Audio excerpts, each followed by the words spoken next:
The universe has long captivated us with its immense scales of distance and time. How far does it stretch? Where does it end? And what lies beyond its star fields? And streams of galaxies extending as far as telescopes can see. Inside the nuclei of atoms permits us to glimpse the largest vistas of space and time.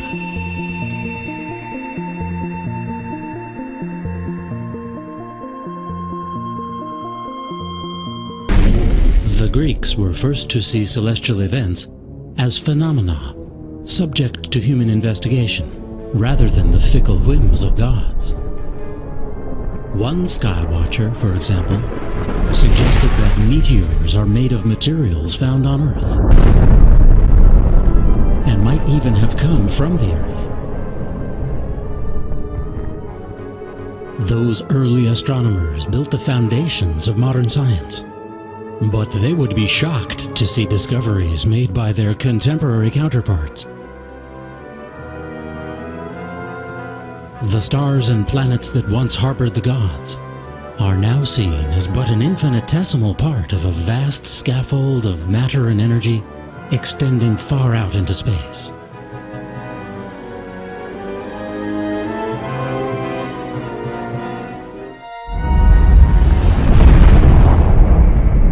That time, when our universe apparently sprung forth, has come to be called the Big Bang. How large the cosmos has gotten since then would depend on how long it's been growing and how fast it's been expanding.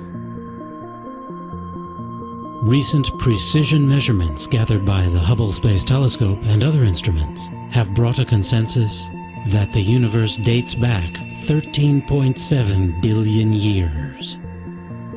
The radius of the visible universe, then, is the distance a beam of light would have traveled in that time. 13.7 billion light years. But in fact, it's bigger, much bigger. How it got so large, so fast, was until recently a deep mystery. Taking the expansion of the universe into account, the Space Telescope found galaxies that are now almost 46 billion light years away from us in either direction, almost 92 billion light years from one another. And that would be the whole universe, according to a straightforward model of the Big Bang. But remarkably, that might be a mere speck within the universe as a whole, according to a dramatic new theory that describes the origins of the cosmos. It is based on the discovery that energy is constantly welling up from the vacuum of space in the form of particles of opposite charge, matter and antimatter. Back in the 1980s, the physicist Alan Guth proposed that energy fields embedded in the vacuum of space suddenly tipped into a higher energy state, causing space and time to literally inflate. To go from atomic size to cosmological size within an infinitesimally short time.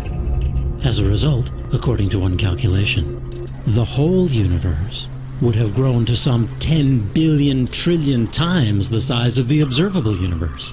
That's 10 followed by 24 zeros. Put another way, the complete universe is to the observable universe as the observable universe is to an atom.